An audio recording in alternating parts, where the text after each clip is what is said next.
Hey, here's another video about popcorn ceilings, and today what I'm going to discuss with you is why it's really not a good idea to just scrape your popcorn ceiling and paint it. I see that suggestion a lot on the internet, and I see it on Facebook, people going on Facebook looking for recommendations, and sure enough somebody will post, hey, just scrape it and paint it, that's all you need to do. Well, I'm going to show you why that's not really a good idea right after this.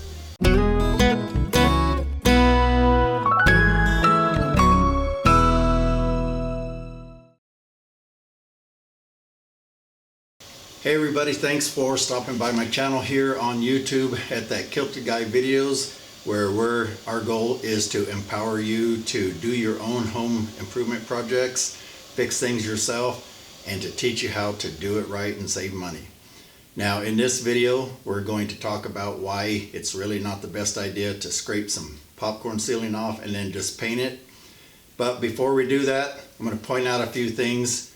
I hope if you guys like this video, you'll take a second to subscribe at the end of the video and give us a thumbs up like you see in this animation here. And also we have a website now.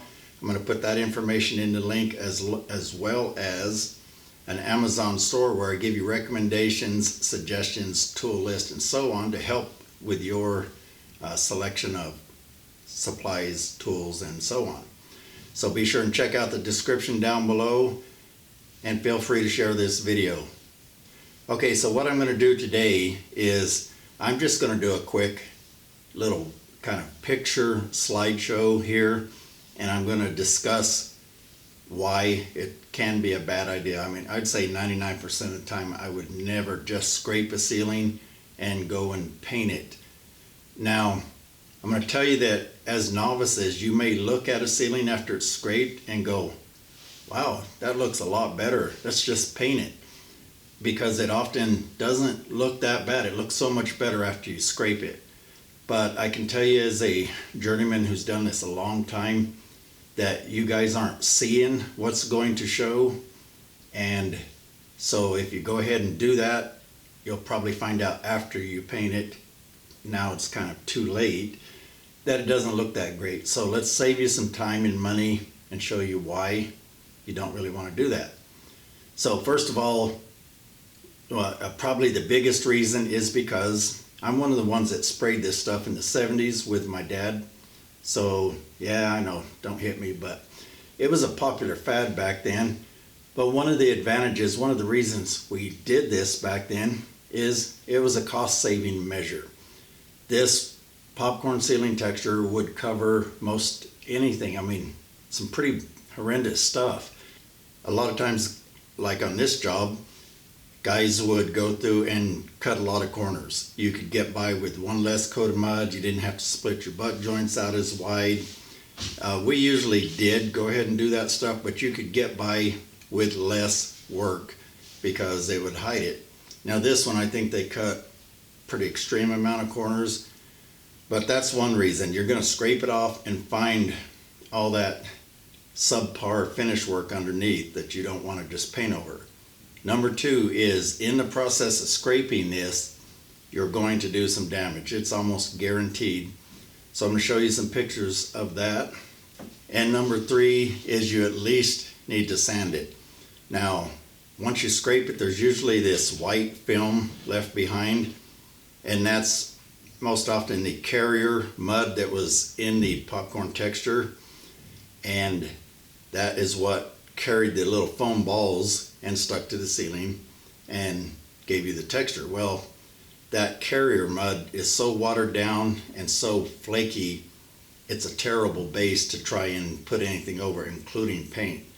I have done jobs where I've painted over that and had the paint flake off because the dusty layer under the paint just doesn't want to stick. So you want to sand it and get rid of that dusty layer, and at least then it's going to stick. So my suggestion is I'm going to pop up a little link here, or a little thumbnail of a video I've got out on how to remove it properly. And there's actually two ways, so I'm going to show both those thumbnails. I'm going to show you a wet method, which we used on this job, and a dry method. You can choose which works best for you.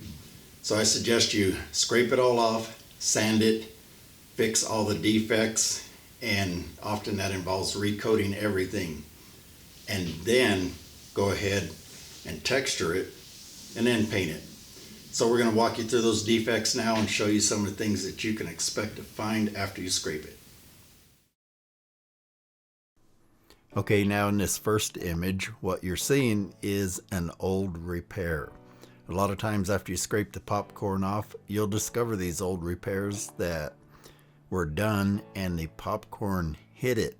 But if you were to paint over that, it'll look terrible.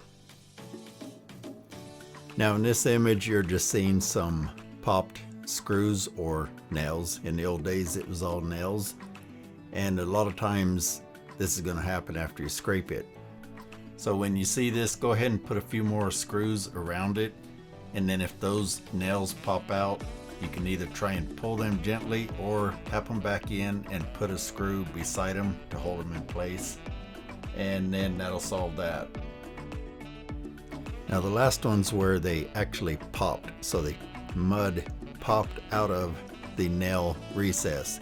Here what happens, and this will happen on about 95% of the screws and nails, is in the process of wetting it and scraping it, it just seems to pull mud out of the recesses of these set nails. This looks like hammer marks, so this would be a case of recessed nails, and it just pulls the mud out, so you need to recoat it, and sometimes you'll have to recoat them twice.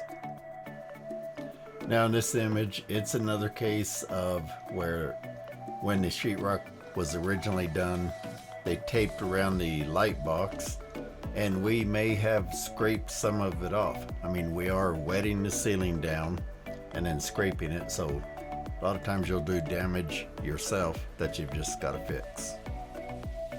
Now, a minute ago I showed you a tiny little bit of damage along the edge where the angle tape was done. Well, here it did a lot more damage, and it doesn't happen a whole lot, but this is one of the worst ones, and it basically either needs retaped, which you'll often mess up your wall if you do that, or in our case we often just fix the voids that are left and then caulk it, and if you caulk it well, it'll be fine, but another one you need to fix first.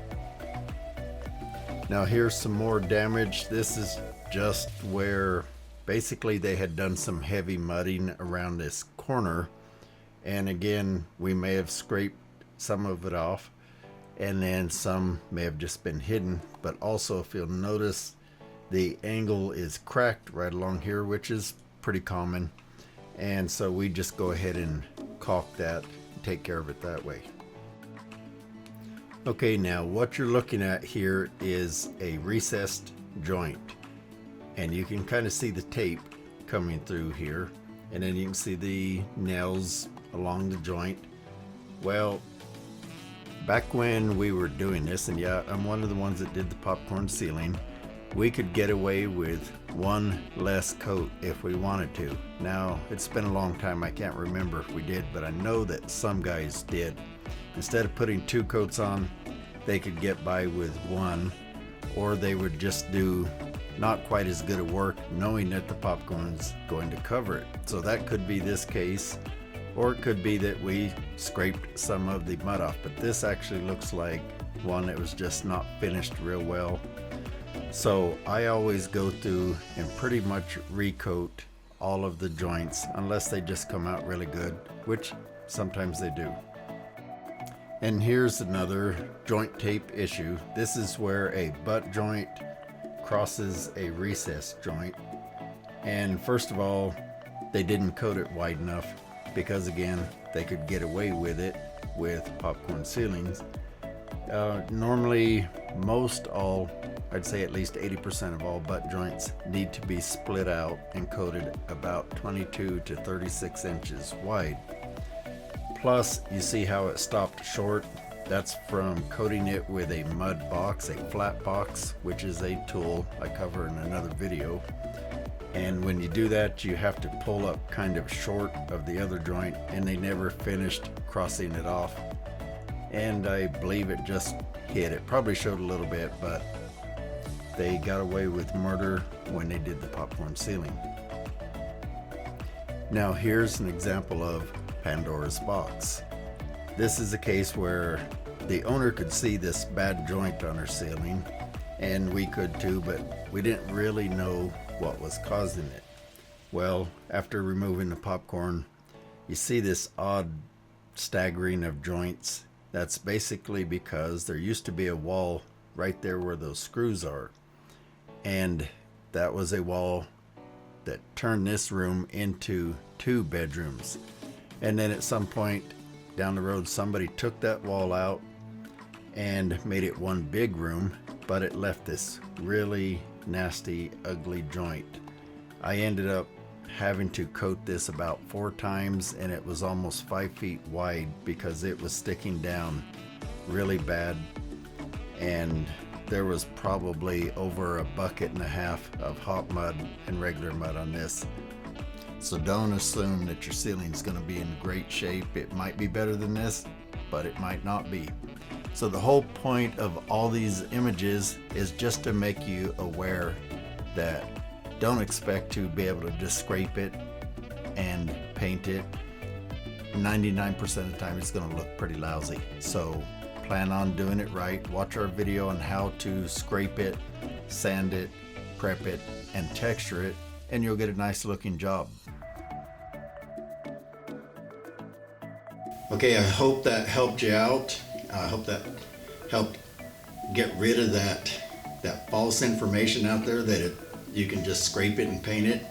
Now you can see why. So if that helped you out, give us a thumbs up and be sure and subscribe, all that good stuff, and check out our description links for other good information.